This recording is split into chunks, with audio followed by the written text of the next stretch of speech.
Tired of driving around in a hot side-by-side? Get yourself a big fan. So I'm told. I'm going through installing a big center fan. I'm gonna put the whole thing together myself. I bought the fan and the motor control switch and wiring harness straight off of Amazon, including some of the hardware for mounting. Looks like it's going to be straightforward. I will go sort of step by step what I went through to build this and install it into the side-by-side. I'm actually a little farther into the video, so this isn't my normal start, but let's start from the beginning. All right, I just wanted to show you guys something. Plas cutter does cut aluminum. I won't say it cuts it real cleanly. This is really thin. It's less than 1/8 inch. I don't remember what exact size it is. But I have a big enough piece to make my fan guard out of, just to try to make it a little bit harder to get fingers up to the back side of the fan. Nothing more than that. I've seen guys where they mounted the fans directly to the bottom of their roofs. You can do pretty much whatever you want. The best way that I've found to cut it, unless you're cutting circles, which I got to cut a circle, is I have a metal cutting saw blade. Cuts through this really nice, really cleanly, doesn't hardly leave a burr. It is noisy.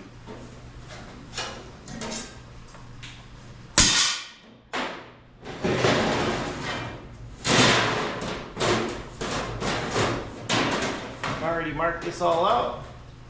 Pick my line.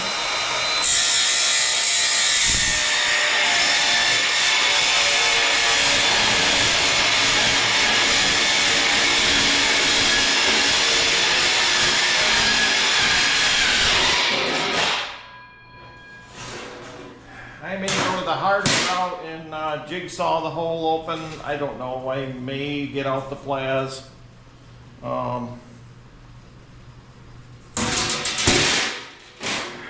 The plas sort of does cut it. Sometimes it cuts it nice. I'm not impressed.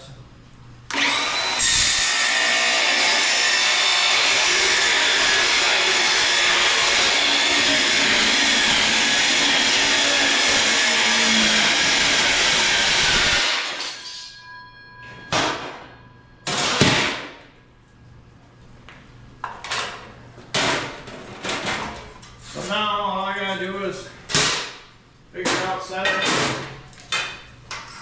which way I'm mounting the fan. Pretty much decided I was gonna go this way. I just gotta center it up, mark my hole, and figure out my best way to cut a nice clean hole. All right, I decided to go with a jigsaw. I went with a fairly coarse blade for aluminum. I drilled myself a 1/2 inch pilot hole, marked where I was gonna go, and I cut it right out. So, what I like about aluminum.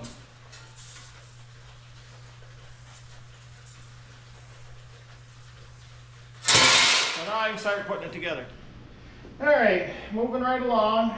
You'll notice that I have drilled and kind of pinned some pop rivets in my 4 corners because I don't want it to rattle. I like quad. It's a good urethane adhesive / caulk. One bad thing about this seems to harden up no matter what you do. This is a used tube. It's almost 3 weeks old now.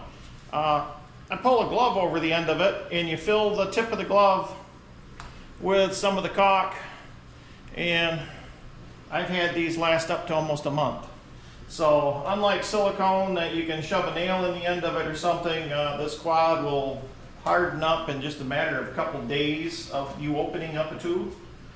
So I'm just going to put some down each angle iron to the diamond plate, and that will keep any rattles coming from that. No guarantee anything else won't rattle, but it won't be the aluminum against the aluminum. So that's my tip. We'll continue on. All right, I've got it bolted together. I've got the 4 rivets on the 4 corners, and the way the bolts work on the fan, they're into my angle iron too, so I don't think I need to do any more pop rivets. And by the time that urethane caulk hardens, you'd be hard pressed to pull this apart even if there wasn't rivets or bolts into it. The next problem, and I don't know if people are having good luck with these. This was a recommended speed control from Amazon. It's rated 120 watts. The fan is 120 watts. Not sure how much faith I have into this. I may have to change it out. But as of right now, the thought is to mount it through my angle iron so it'll kind of end up behind my head a little bit.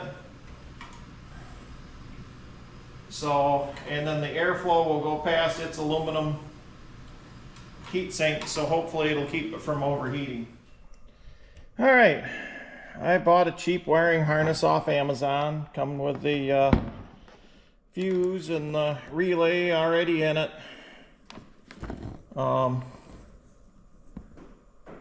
Should be heavy enough wire gauge. Said it was rated for 500 watts of light. My fan is rated for 120 watts. So, should be good. Now it came with a dumb little rocker switch, but it will hook up to my actual fan rocker switch that I bought. So, should be relatively simple if I can get this to fit up through the roll bar. I'm missing my help today, so I had to improvise. Took my windshield loose. Got a block of steel to hold it up so I get the rubber boot out of the way. I have fished my pole wire up. Managed to get it out the hole. I've got a whole bunch of other wire in here. We're going to see if it fits. And then I will work on mounting the fan up above after I get done inside the dash. All right, success. So to aid in the pulling process, I did cut the ends off, but that's no big deal because we can always crimp new ones on. Very small hole to get all that through, but I was successful, so that's great news. I will now work on the rest of this down here on the floor, because now I got to figure out where to put a relay and run the wires up for the switch. I have a couple openings, so as you can see, I got all kinds of room under the dash, LOL, now that I've got the heater and a whole bunch of wiring in here for rock lights and everything else I did. You can see that I'm going to have a fair amount of fun. Wish me luck. Alright, I'd like to take a moment and talk about the wiring harness that I bought. It does have a relay. They claim it's 40 amp. The wiring I know will not hold up to 40 amp. So it does have a place to fuse it. I can fuse it smaller. But Polaris's have the pulse bar. And if you look at the Polaris's pulse bar, one of the connections is for the ignition, and it's limited to like 5 amps if I remember correctly. So you don't really want to run too many items off of that, for the reason is why you need the relay. so that the red wire on the pulse bar is always on, which is a lot higher rated amperage. I even have my winch connected to it, so I know it's really high amperage. As long as it's got a good fuse that you don't melt your connected wiring harness. So the switch is what we need to talk about. And I took my meter. I know black is ground and white is my power feed, but the power feed is from that fuse. And I don't want it to be able to be left on or whatnot. I want it on my ignition. So I'm going to cut the white wire and cap it off and ignore it. The blue wire is the one I'm interested in. And all that does is turn the relay on and off. The relay will then turn the fan on and off without needing power from its own fuse source. Since I've already got other switches in here that I have wired to the key switch and I have a fuse on it, I'm going to borrow power from one of my other switches here, which will be a little fun to get to, but it won't be that big a deal, to actually feed power to run the relay.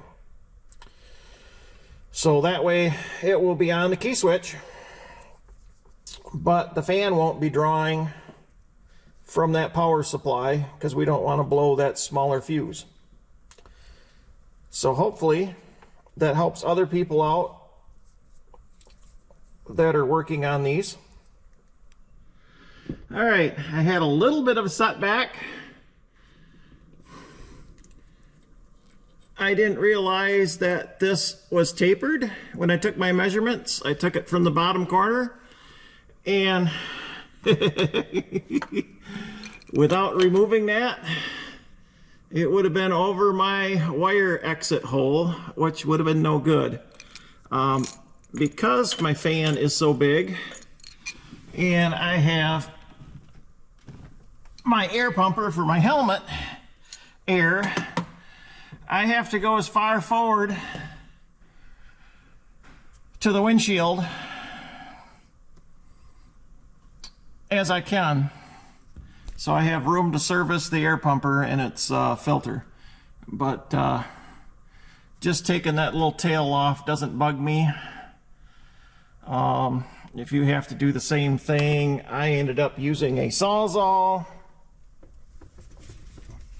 Just be careful not to cut into the actual roll bar itself, and you're only just taking that little extra piece of steel off. It's not welded to anything. It's not going to miss it for structural. So I'm not worried about it. All right, I finished up wiring the fan itself. I put a couple zip ties to take its wire down, drilled a hole, and put a grommet in, slightly bigger than what the cord is to the fan. Flip the fan upside down, or actually this would be right side up.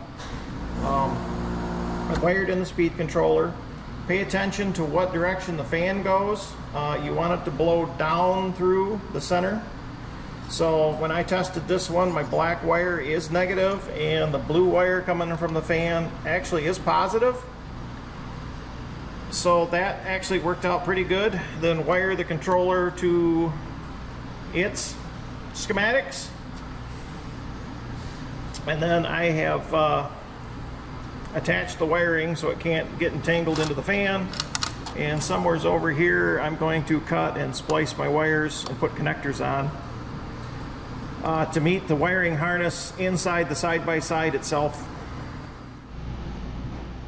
Alright, installation is complete. You can see I used 2 bolts in all the corners. It does clear my rear view mirror, and I got a good 1/2 inch gap, so I got enough room to get my filter in and out on that. So did a really good job making it fit in here. You can see the tube clamps.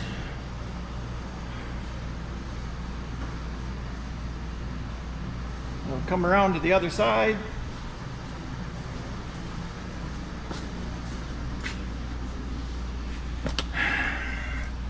You can see my switch I put in. Lights up with my keys on. I can turn the fan on.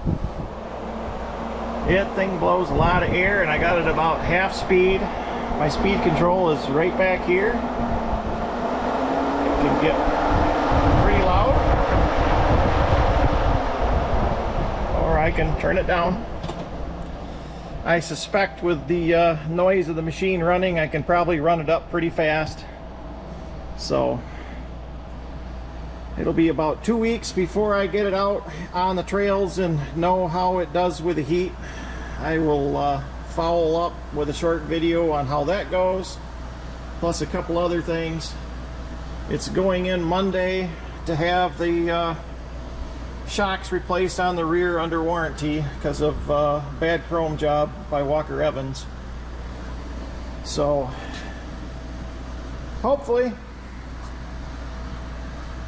this is all worth the time and effort, but at least just having some air blow down on you might actually help too. So we'll see how that goes. Thanks for watching.